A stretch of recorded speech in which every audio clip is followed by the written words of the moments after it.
क्या कहेंगी, आज आप लोग अर्ली हेयरिंग के लिए पहले 190 मिलियन के लिए आए थे, आज जो है वो तोशाखाना के लिए आए। देखें, सलमान सफदर ने आज बड़ा वाज़ेह तौर पे जज साहब को कहा है और बड़ा स्ट्रांगली कहा है कि देखें, अगर आपने मंडे तक नहीं लगानी क्योंकि वहाँ पे तो केस ख़त्म हो रहा है, लेकिन इनको भी देखें कि कैसे टाइमिंग कैसे रखते हैं। 8 महीने सुना नहीं, इस केस को चलने दिया, लेकिन इस केस का चलना बुरी बात नहीं है।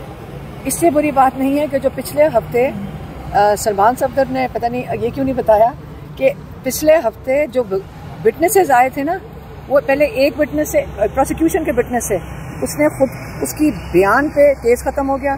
फिर जो ब्रिगेडियर और कर्नल साहब आए थे, उसके ऊपर जो कोई कसर रह गई थी ना, सील्ड है कि केस ख़त्म हो गया, क्योंकि जिस चीज़ पे इनका बेसिस था कि तस्वीर के ऊपर वो एवेल्यूएशन हुई थी, वो सारी डॉक्यूमेंटेशन मिलिट्री सेक्रेटरी और डिप्टी मिलिट्री सेक्रेटरी के पास सिग्नेचर्स के साथ मौजूद है। तो वो इन विटनेसेस पे केस इनका ख़त्म हो गया।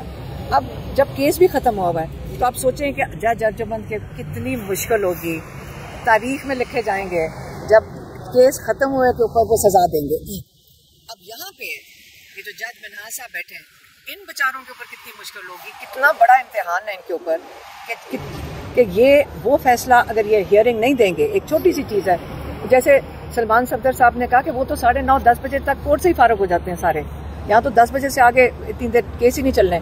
तो अगर ये 9 बजे को कहेंगे जी मेरे पास टाइम नहीं है और केस नहीं लगाते, तो इनको ये पता है वो क्या कर रहे हैं। उनको ये पता है कि वो इमरान खान को और बुशरा बीबी को इंश्योर कर रहे हैं कि अगला 1 साल जेल के अंदर बैठे। क्योंकि यहाँ पे जब सलमान सफदर साहब आएंगे, जैसे अलकादर के लिए आए हैं, तो आपने देखा है कि हमने सारी पार्लियामेंटेरियंस आए, सारे MPAs MNAs आए, केस नहीं लगा। अब जाकर जब इसका फैसला मंडे या ट्यूसडे को हो रहा है, आप सोचें कि 25 को क्यों लगा है। 25 को केस लगा है जुमेरात को अलकादर की बेल के लिए, तो टाइमिंग इन्होंने कोई सेटिंग है ही तो वो लगा है ना, क्योंकि यहाँ पे सज़ा हो जाएगी तोशाखाना में और वो केस लगेगा।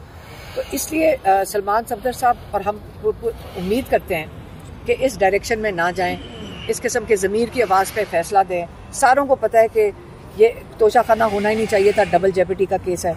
और वहाँ पे वो जज अर्जुमन बैठे हुए हैं, वो मजबूर होंगे मैं कहती हूँ वो जब ये जजमेंट लिखेंगे तो क्या उनका हाथ कैसे कर लिखेगा वो जजमेंट इमरान खान के खिलाफ और बुशरा बीबी के खिलाफ।